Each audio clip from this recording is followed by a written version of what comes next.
All right, welcome everybody back to the Big Douglas Show. It is not a super Monday today. We've pushed it off a day so we could get Eric Edholm in. With me, as always, is George Carmy from the Command This podcast. George, what's happening? How are you? I'm doing very well, man. How you doing today? I'm doing good. This is your first time meeting Eric, is it not? Yes, first time. Looking forward to it. Looking forward to talking about the draft. You. Yeah. Good to meet you, sir. Excited. We do these every Monday, slipped in a Tuesday. So let's get right to it. Eric, I'm curious before we get into the draft, from a Washington standpoint, you know, they've fairly much made their mind up on Howell and are going in that direction. Where did you have Howell last year? Yeah, I had him higher than the first pick of the 5th round or wherever he ended up going. You know, I mean, I was a little bit surprised that he went after, guys like Bailey Zappi. And, I mean, I think there was a little bit of suspicion about the offense he played in. Obviously not a super tall or physically blessed guy. I mean, he's got a little bit of bulk. He's an athletic kid. We saw his running ability his last year in college really kind of flourish. It was, it's rare for a player who wasn't sort of known as a runner to come out in that fashion. So that's a little element of his game where, maybe he can be a Joe Burrow-like scrambler, escape pressure, find yourself some space to work, maybe pick up a first down, that kind of thing. He's never going to obviously be a Lamar or anything like that. But, his deep ball touch was nice. I think he's got sort of an equanimity about him. He handles pressure well and, shows some poise. They had good things to say about him at North Carolina, and he's been, kind of prepared for the big moments. Obviously a ballyhoo recruit and somebody who garnered a lot of attention, was sort of viewed at one point as maybe a possible top 5 pick overall. So it was shocking to see him fall.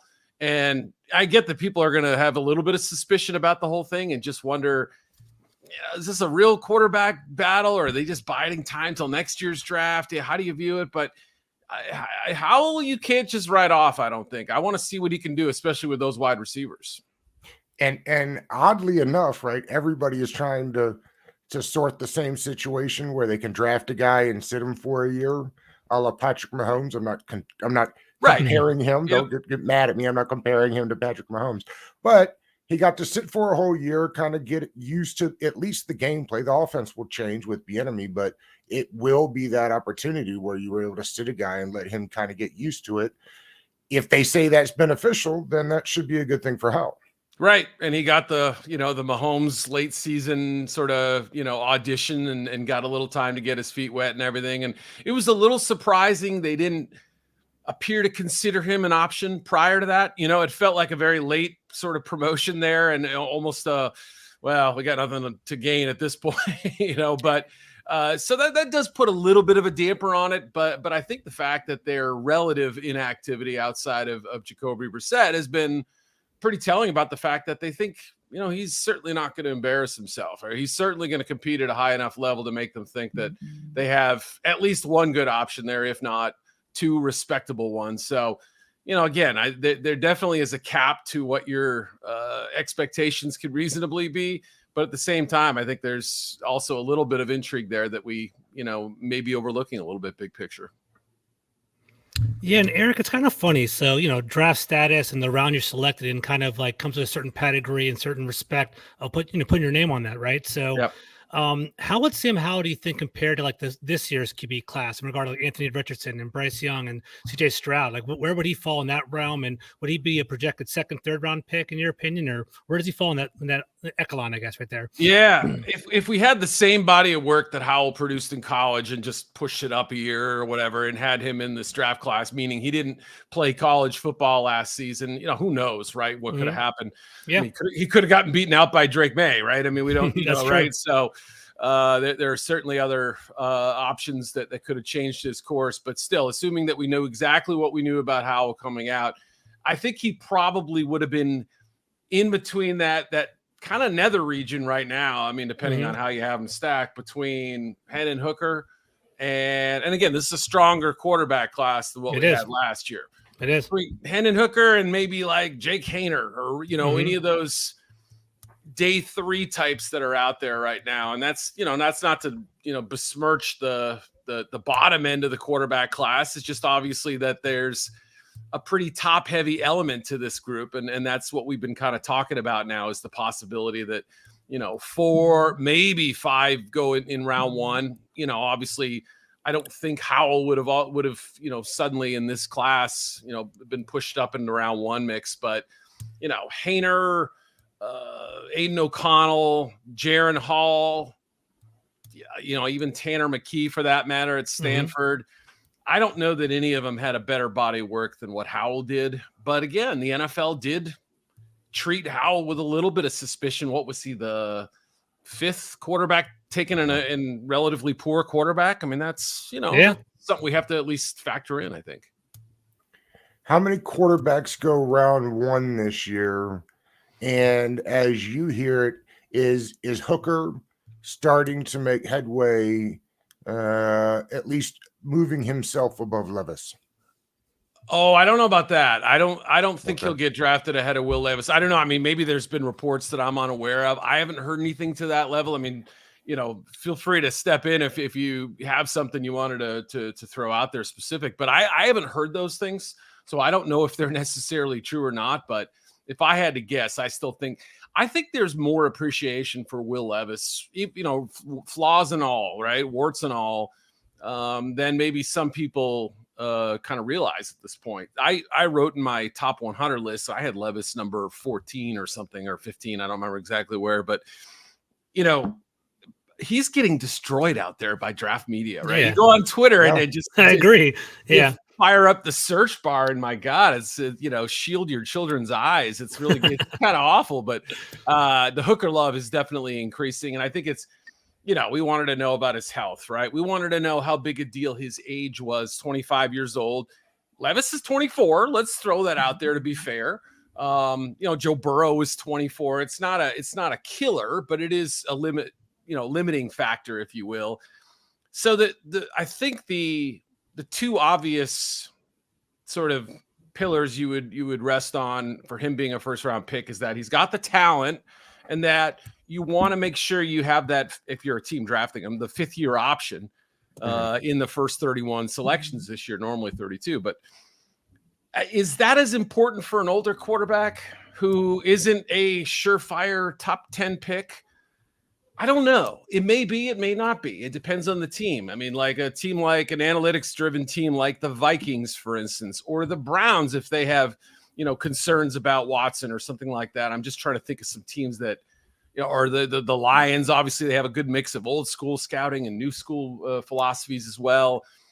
They have to sit there and ask themselves, does it truly benefit us to reach, to grab them in the first round, when there's a chance Hooker may be drafted somewhere in round 2. I don't know. I still think the number's 4 right now, but again, I could be wrong. And there is a possibility of a team saying, you know what, we like this guy. We'll put him on a redshirt season after the ACL injury, teach him our offense, and then look at him through different lens in 2024. Do you buy this notion that the Panthers traded all the way up to 1 without already having an idea of who they wanted to? I've heard this a couple of times. It seems ridiculous. I don't think they had their mind 100% made. I really don't. I think they went in with some clear favorites. I think they went in with with like 85% of the hay in the barn. And I think they felt like at this point, if we were forced to make a pick today, we're going to take this guy, but we also have a strong number 2, somebody that our grades are very similar. Let's deep dive on all these guys just to make sure, right? Are we missing something? It's possible they had respectable grades on all 4. That wouldn't necessarily make a ton of sense, though. If you felt like at number 9, you might be able to jump to 4, 3, some other spot a little farther down the line and cost you less, your number 1 wide receiver. So I definitely think there was a clubhouse leader or 2. They might have been divided right down the middle, but I think, based on the smoke that's been out there, it's between Young and Stroud. I mean, it's sort of back where we started. Who do you think it will end up being? I said all along, I thought my gut feeling 5 minutes after the trade was announced, you can look it up. I tweeted it. I said, I thought it would be Stroud, but I think that's tilting the other way. I think there's a good chance that Bryce Young is the quarterback. I will say this. There is a sense out there that of course, Frank Reich, you hire him to bring in a quarterback and teach him and drill him from the ground up. That's what you do, right? You wanted proficiency at that position, a QB-driven head coach. Boom, you got him, I think.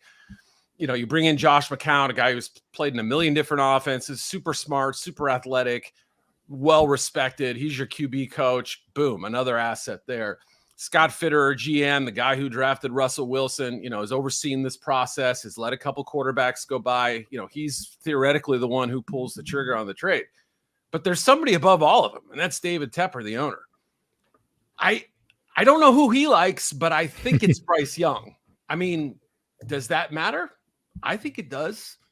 Sure. We say GMs make picks, but owners own teams, and they can say, like Jimmy Haslam did years ago, take Manziel, right? I mean, they have that option. So I don't know. I still think that the Young direction seems to be the way this thing is trending. So, Eric, kind of touching on that, the quarterback class is very intriguing this year. I find it so intriguing that Will Levis is in this free fall right now, right? It's for everything that people love about Anthony Richardson, his size, his athleticism, his arm strength. They would herald that and fly him up the board. Will Levis is free falling. And it's funny to me because at Kentucky, he had a weak offensive line and weak, receivers around him. Why is Will Levis falling so hard, and why is Anthony Richardson shooting up the board so fast? Yeah, Richardson's sort of the novel strain of quarterback, right? I mean, he's got the youth. He's 21 years old versus Levis 24. He's got even better physical dimensions and arguably even a better. I mean, I think these two guys have the two strongest arms in this draft. I agree. It could be Richardson. I think it probably is, but Levis is close too. But again, you could argue a small advantage there. There's also the excitement of the unknown, or the smaller sample size sometimes has an allure to it, right? There are fewer mistakes right there, right? Think about the 2000, what was it, I forget what year it was, 17 now, I guess, the 17 draft, which was the Watson, Mahomes, Trubisky draft. The Bears saw more in 13 starts out of Mitch Trubisky than they did out of 29 starts for Mahomes and 36 starts for Watson. Now, again, I mean, they weren't the only team who had Trubisky number one, but I'm just saying sometimes that can, the more tape there is, the more warts there are out there. So that's part of it as well. He's also, I think Levis has a personality that will rub certain people the wrong way. I mean, he's, got unbridled confidence. He sets his bar really, really high, which is a good thing. But also, again, it can maybe throw people off when he says, "I want to be the greatest of all time." I mean, again, I love that. Right, me too. I'm the guy attitude and everything, but it also can throw people off. And last year, you're right. If you compare first of all, just the play calling from 2021, but also the talent too. O-line, receiver, across the board, they were a better football team than they were after Liam Cohen, the offensive play caller, left, went to the Rams. Rich Scangarello came in and, they already brought Cohen back and got rid of Scangarello. That kind of tells you quite a bit. So I'm with you. I think it's shockingly strange that he's been just ripped apart. Nobody wants him. Just among fans and people. So, and then this isn't to besmirch Richardson, who could be a terrific young quarterback, but he's got a lot of work to do too. He does. Eric, who do you think the first non-quarterback will be off the board? Yeah, I think Will Anderson has a great chance. There was some talk about the, kind of the health of his knee a little bit, and maybe there's a Irie Wilson, possibility. Jalen Carter, obviously, at one point prior to all the, the stuff that happened with the accident January 15th that cost the life of one player, Georgia, one recruiting staffer. Carter's involvement in that. There certainly have been other prospects who have sort of fit in that hole, but Will Anderson's just kind of stayed the course a little bit. And even though he didn't have his greatest season last year, he was better in 2021. I think people are looking at him as a, Khalil Mack type of prospect. And you come from Alabama, former NFL head coach in Nick Saban. You know, they've obviously been an NFL factory. You know, he played some of his biggest games against top competition. You know, there's a lot to like. The production is there. For the most part, the measurables are there. You know, is he an elite athlete, like a truly top 1%er or 5%er? No, but he's not too much farther below that. And I think he's even gotten beaten up a little bit to the point where I'm surprised there's some Will Anderson slander out there to the among fans. We're at that stage though, you know. Yeah, right. Final stretch. Right? Final stretch. So I think he's the one. I whether it's Arizona staying at 3 and taking him or some kind of a move down a little bit, I still think that could be the way it goes. You mentioned Carter. How far do you envision him sliding? Well, it's hard to say. You know, I mean, I think we were talking about earlier about David Tepper. I mean, you know, making picks or whatever. I think it's smart for an owner to have kind of veto power, if you will, where the GM goes to the owner, head coach might be there as well, scouting director, whoever they have in their small group. They present their pre-draft plan. Okay, here's our plan. We're sitting at this pick. If this guy's there, we're going to take him. If not, it's going to be this player. We're going to try to trade up. Whatever the plan is, the owner can say, don't touch Jalen Carter. I don't like this story. I'm concerned about what's happening with this kid. You know, maybe they've found out more in their scouting intel about him. Maybe they've grown to like him and appreciate him and feel like he is going to be responsible. So, but I do think at this point, he requires ownership sign off, or at least for most teams, not all of them, but I don't think he gets past Philly. Philly's sitting there at 10. At 10. It would take a strong GM with conviction. Howie Roseman, you know, I mean, how much more job security do you need? Yeah. You know, he takes risks. He's willing to sort of gamble and make mistakes. I think that fits. It's also a shot at the moon, you know. You'd plug him right next to his former teammate, Jordan Davis, right? I was just going to say, absolutely. You read my mind. Jordan Davis is there. N'Kobe Dean is there. They have intel. They have guys who have, you know, been there through the wars with him before. Don't put it out there, Eric. Don't even put it out there. It's your team, Dylan. It's funny, guys, because I did a Giants podcast and I said the same spiel and they were like, boo, you know. So I hear you. But yeah, I just think it would. Fletcher Cox, the last year of his deal, they lost Hargrave. I mean, you know, it makes a lot of sense. But it does make sense. Maybe Detroit. Where maybe was Atlanta. he? Where was he if none of this happened? Was he the first non-quarterback off the board if none of this happened? You would, I think, consider him a possibility to number 2 at Houston, especially if their preferred quarterback goes number 1. I would think that would be the first spot he was in play. In fact, you could even argue the Bears maybe make a different trade. Well, I guess at that point when they made it, I take that back. Yeah, I'll retract that last part because I think I'd have to look at the timing of that trade and everything else, but you know, the Bears have done plenty of work on him. I think 9 is obviously, you know, still within reach of getting him. I don't know that Seattle is the lock landing spot that everybody thinks it is for Carter. 5. Could be. I don't know, you know, so It's just fascinating. I don't know. I think top 10, but he's not going top 2 or 3. Eric, the most polarizing spot in the draft is probably number 3 selection with the Arizona Cardinals. Like, let's assume Stroud and Young go 1 and 2.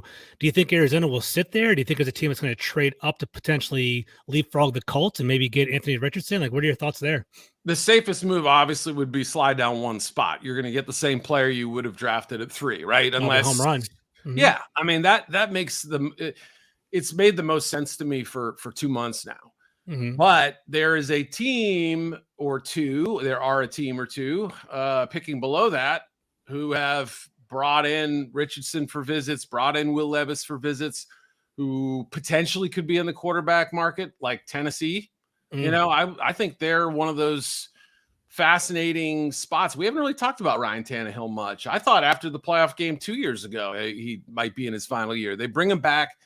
He gutted through injury last year. You know, it feels like it's time for Mike Vrabel to say, okay, I agree. We need a reboot. This is, and Malik Willis doesn't have it, huh? They've already moved on from him. People were really excited about him last year. I never saw it. I allowed myself to be talked into him. His flaws were obvious. I mean, I don't know how you watch him and think, oh, this is a polished playmaker. You know, it's funny because on the one hand, Byron Young, I'd love to hear you guys' thoughts on the matter too. Like, Bryce, I said Byron Young. I was writing up Byron Young when you guys, when we connected. Bryce Young will make some off schedule plays. He could make the Steph Curry throws, right? Where he's, throw against his body and, contorting his arm angles and things like that.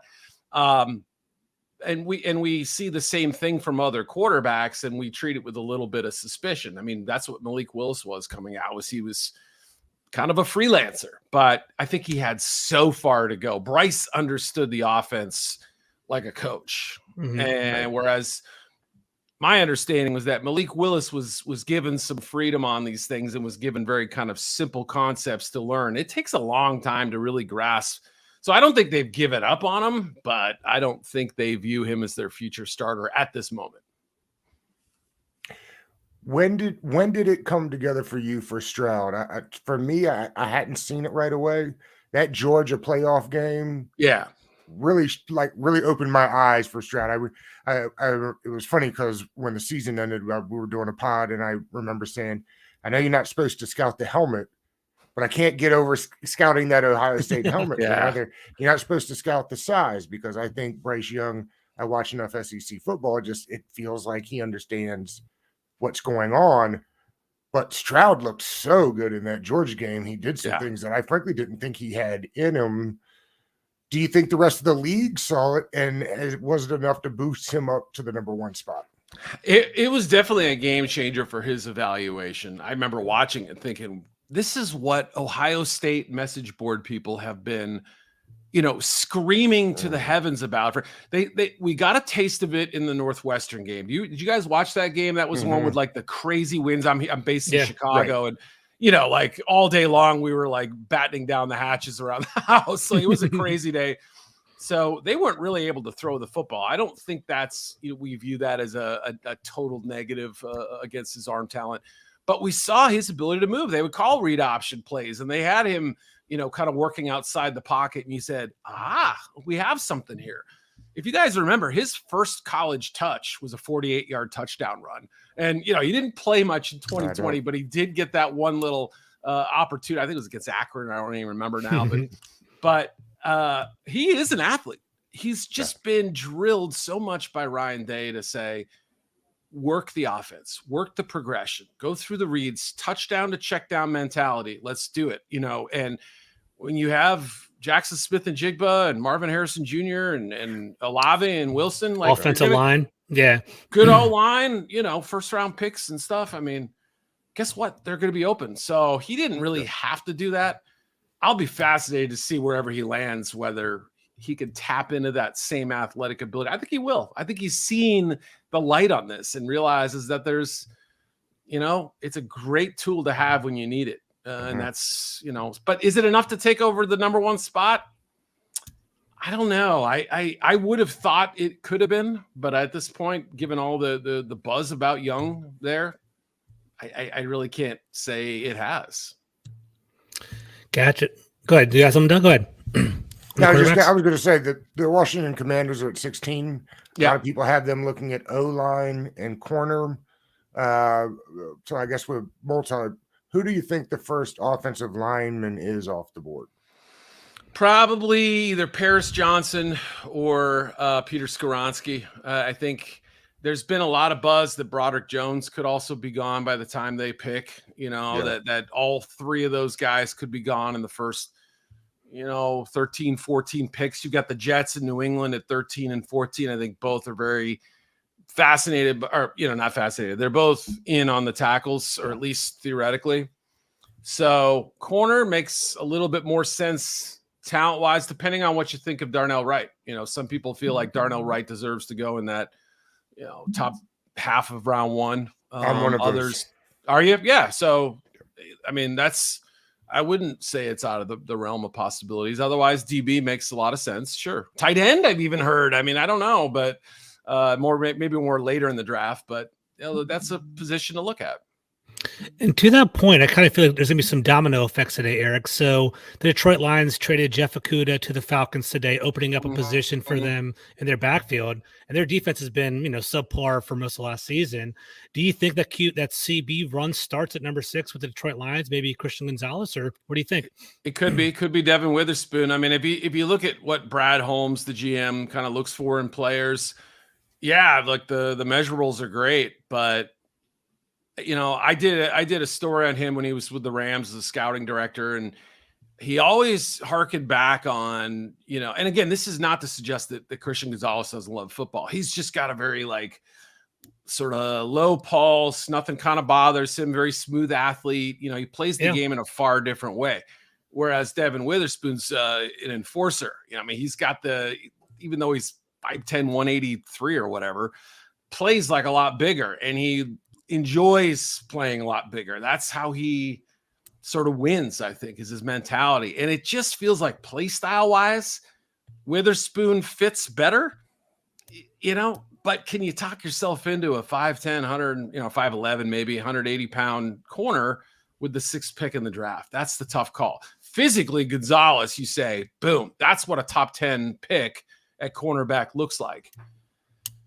I don't know, but yes, I think they're in the corner market. I think they'll obviously wait to see what happens with Anderson and Tyree Wilson. One of those theoretically could fall.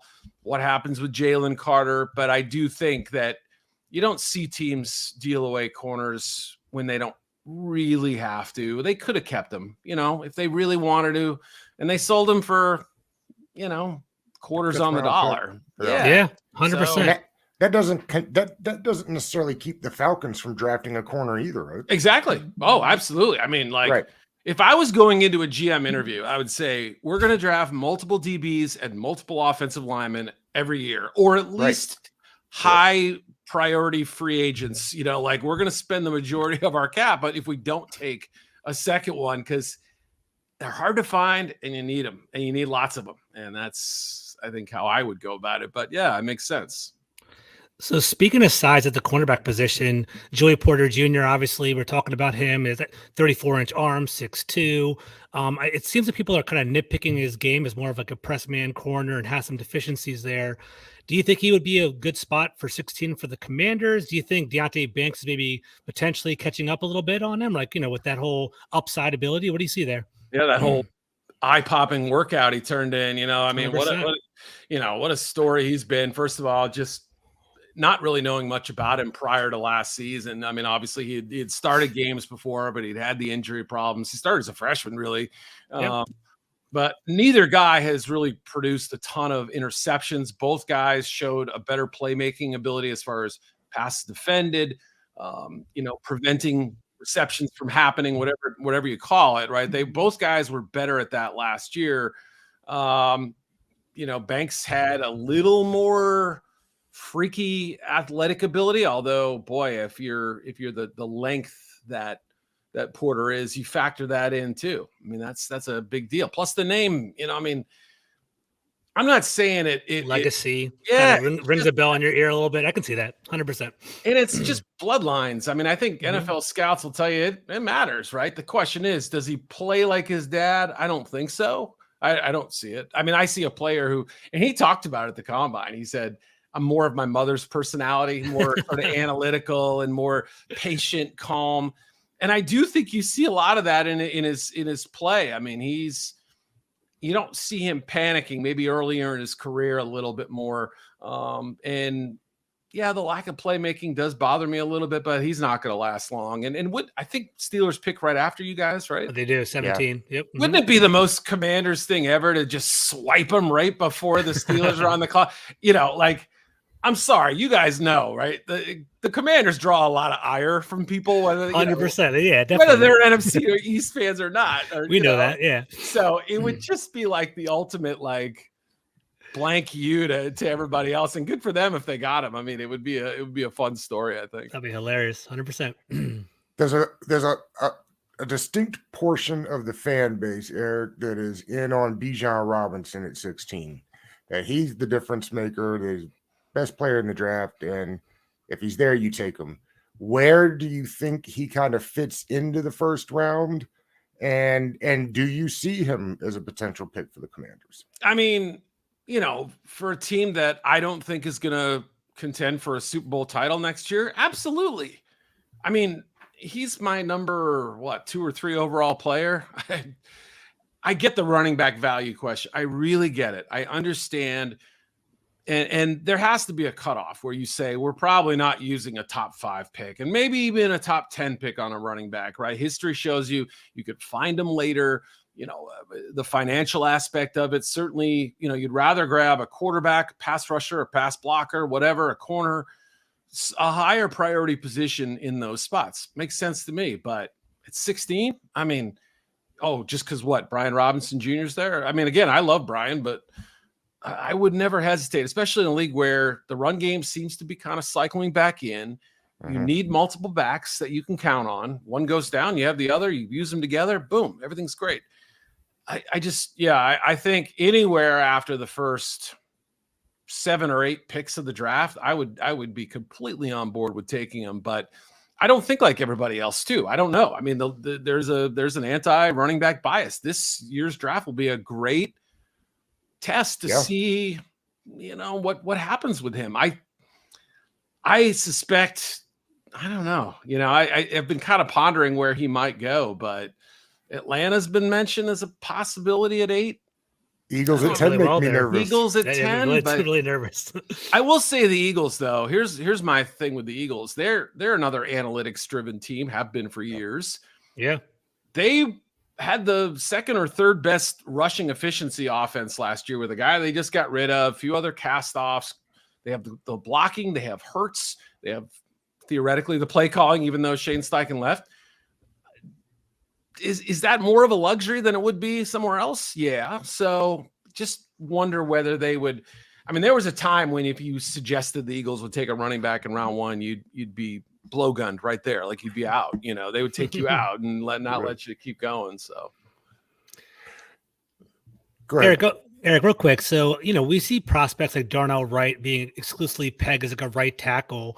I'm just kind of curious if you can walk me through it. What makes a tackle exclusively a right tackle as opposed to a swing tackle position? And I've heard traditional things like, the right tackle can block better in the run game and things like that. But is there anything else you can kind of touch on a little bit just to kind of help me out a little bit? Yeah, right. Obviously, run block. I mean, a lot of run games are right-handed. I'm not always, but you tend to see that a little bit more, and that's maybe part of it. I do find it a little bit funny because obviously you think about some of the great pass rushers, Von Miller, Khalil Mack, others.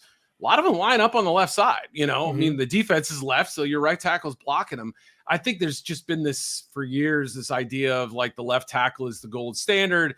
This is the silver medal position. Gotcha. And I think a lot of offenses are designed with maybe a bulkier, slightly slower, less athletically gifted player at right tackle. But that's just kind of always the way we've done it traditionally. But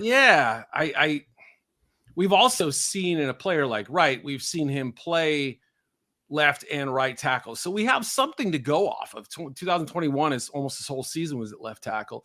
The 2 years sandwiching it, and the one before, I believe, was mostly at right tackle. So you could also do a apples to apples and say which looks better, which looks more comfortable, which is he most comfortable with. Sometimes the footwork, you learn it one way and it becomes hard to learn the other way.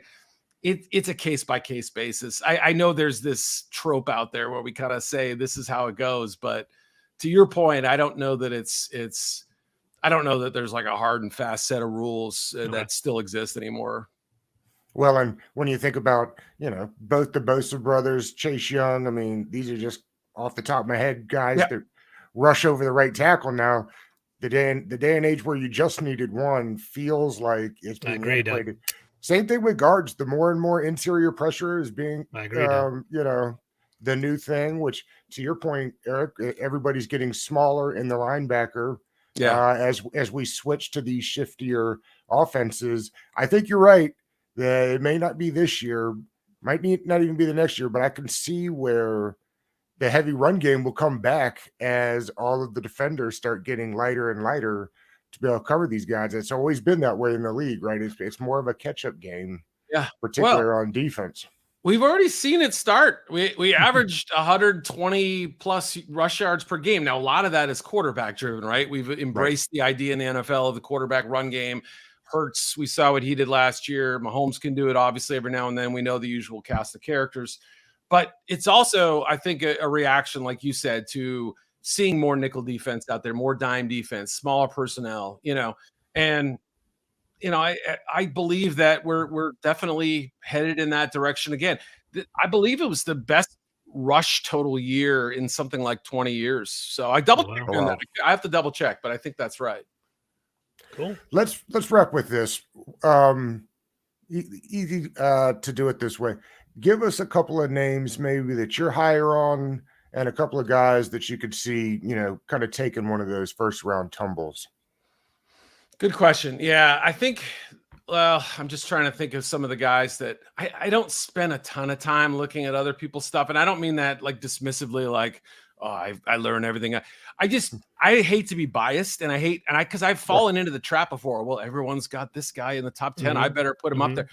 I don't want to ever do that. So I tread lightly on the other things. However, I suspect I'm probably higher on Jackson Smith-Njigba than other people are. I think he was my number 9 or 10 player overall. I don't know that he goes that high, but I don't care. I think he's special, and I think he's going to be.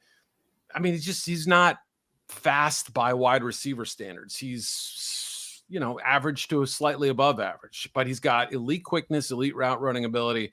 Love him. Think he's going to do really well.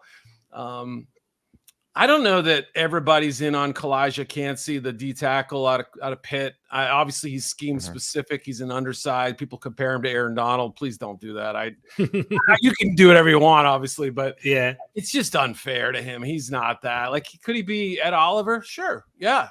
Who's was like a top 10 pick who played like you'd be fine with that. Second rounder or third, whatever. Yeah, I mean, Oliver's been okay in the NFL. I don't know if he's a first round pick. There are 2 or 3 teams that I think who might consider him late, but he's one that's been I don't know. Maybe there's one I'm not considering, but I think he's been a little overhyped. There's some concern over some of the injury stuff, like Dalton Kincaid out of Utah. If he wasn't dealing with this back thing, I think he'd go a lot higher than he does. He's still got a lot of fans, but I can see Mayer being pushed ahead of him as tight end 1 because of that factor. Miles Murphy's, I have a complicated relationship with Miles Murphy at Clemson. I think there's some real talent there, but I feel like he reverts to this bull rush thing that he's, moderately good at, but I would like to see him use his quickness and develop some pass rush moves and really kind of round his game into form. I've seen him gotten blown off the ball in the run game a little bit. I just don't see a no questions, no holds barred first round pick. That's how I am. Yeah. Same thing with Lucas Van Ness for that matter. Just talked about him yesterday. I mean, I get the appeal, right? And what he did at defensive tackle when they kicked him inside was impressive.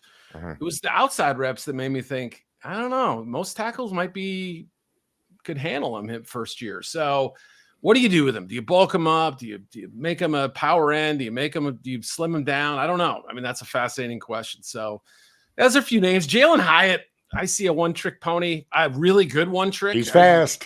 He's really fast, and he's got a little length, but yeah. I don't know. I lied. One last one. Sure. Tell me what will happen with Stetson Bennett, my man Stetson Bennett. Is he going to get drafted? Absolutely. What does the league think about him? 5th round to the Ravens, right? They got his OC. I don't know where he'll go, but I just wanted to have a fun prediction in a slightly local tie-in.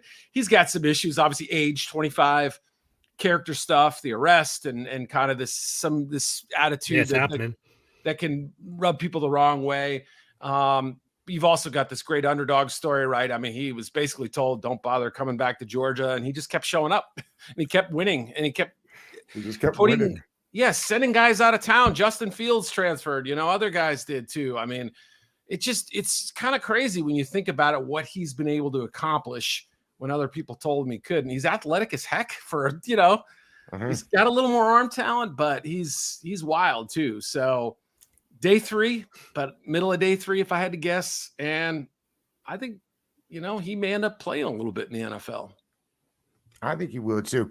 Eric, we've only got a couple of weeks left. What do you got? What are you working on before the draft gets here? This, that, and everything, man. Just trying to finish this thing up and dot as many I's and cross T's as possible. But yeah, I've got my I've got an NFC, or I did NFC already. I've got AFC hierarchy, kind of sort of restacking the board a little bit. Also got my next mock draft next week. Got some quarterback fits, a piece that I am going to reprise from a couple months ago. So a lot going on. We got to finish strong here.